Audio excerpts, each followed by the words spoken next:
You know, it's gonna feel very, very easy, but you know, I know at miles it's gonna not feel very easy. So just kind of pacing myself, really. That's the big goal. So to prepare for the 100K, you know, the thing that I did was we went out to Walmart a few days beforehand. Me and a few friends, we grabbed candies, some you know, some Uncrustables, as well as some Coca-Cola cans, some soda. Trying to understand how I'm gonna eat all this stuff like during a race, but it came in really in handy a lot. To a good headspace, you know, and I was already in a really good headspace.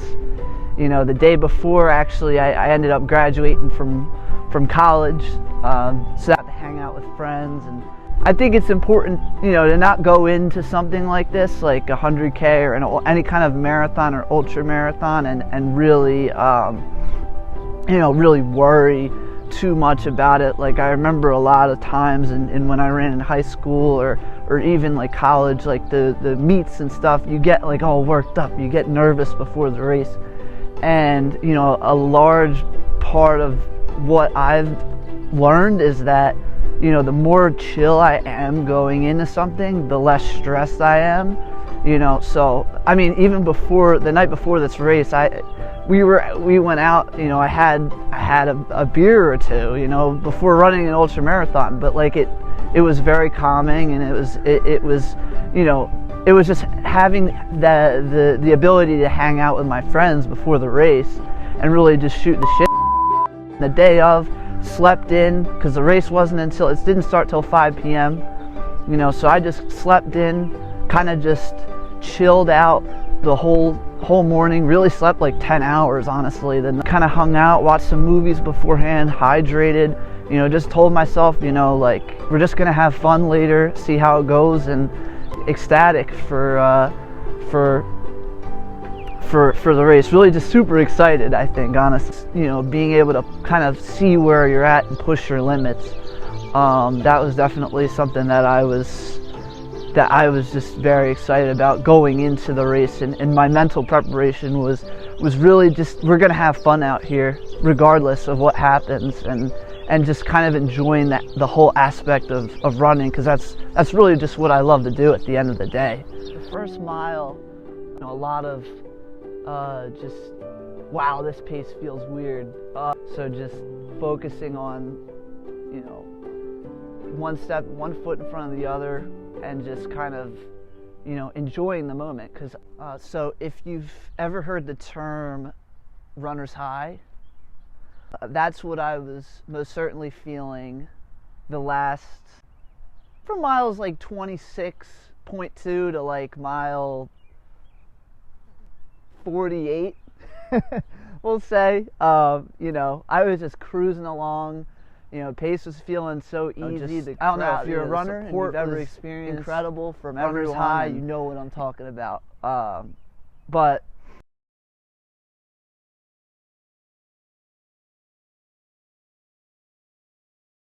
Hi, Chris. The cavalry's arrived. How long have you been running? Howdy. 40 minutes. 35 miles in? 30. Usually I eat every hour. You know, just 36. trying to get in as many calories. All right, so around mile, I would say 48. Around mile 48 baby. is really when the demons started to come inside me. Towards the end there, I was really struggling about the last 14, 15 miles or so. It was an uphill battle, but I knew it was going to be an uphill battle. And you know, I really started getting in this place where I've never been before. You know, a place where, you know, there's a lot of pain. And the thing, what happened was, it's never like, usually when you're running, it's usually you're aerobically tired. I was not aerobically tired. I could have went for hours upon hours, you know, just running the same pace. I think the thing that really got to me in this race was my legs, the time on feet. What I did was I just chunked every part up until the 100K. I just chunked it up and really just mentally focused on, what was the next thing that I had to get through. So at mile 48 is when I kind of started feeling iffy, like, oh man, this is awful. Like this is where the hurt is starting to happen, and I kind of almost embraced it. Huge shout out to Jordan and Dan. They hung out with me around the entire night, but they were with me they were beside me on a bike, or even at points running it, with me. And there was a lot of negative thoughts that were coming out during those last 15 miles. But I think just having the ability to tell yourself, you're in a rough patch. Because there's going to be points where you feel rough, and running an ultra marathon is like life. In a sense, there's points that feel amazing, but there's also points that you feel awful, and you just need to push through everything. Because there will be points when the awful goes away. Unfortunately, I dug myself deep into a well. I went out a little too quick, but I think towards the end of this is really where I developed a positive mindset, and I started gathering those milestones that I could hit. Like 48, I had 2 miles left to hit 50. I've never ran past 26.2 miles in my life. So being able to hit 50 miles is like, oh wow, that's crazy.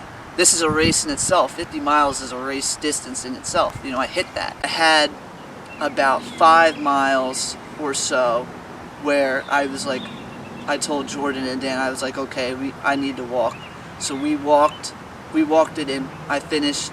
That was what mattered to me. And I still ended up running the race in I believe it was an hour an hour. I wish it was an hour. 11 hours and 27 minutes, which for my first time ever running a 100K race, that's really, really good time. And for reflecting on the entire experience, one, I would have definitely went out slower. I would have went out at a pedestrian pace for most runners, like 10 to 12 minute pace. But I think the whole goal of this experience is really learning about it, learning about an ultra marathon for 9 years. I ran a race my junior year of high school, and I won, one of those little ultra marathon backpack things. Like from that day on, I was like, I'm gonna use this at some point in my life. Time, and even though I was in so much pain at the end, it was such a rewarding experience, a rewarding, I don't want to say a rewarding pain, because nobody wants to be in pain, but something that made me want to do this in the future for sure. I wanna definitely do another ultra marathon in the future. Possibly something a little longer, possibly 100 miles at some point. But definitely, 100K. I don't think there's too many 21-year-olds who can run on 100K. So I was pretty happy about it, and pretty stoked for the limits that I was able to put my body to. All right, for all the people who don't think I actually did this, the Strava is to my right, up here. Okay, possibly at the beer mile. We'll see. I may run it. It's in a week.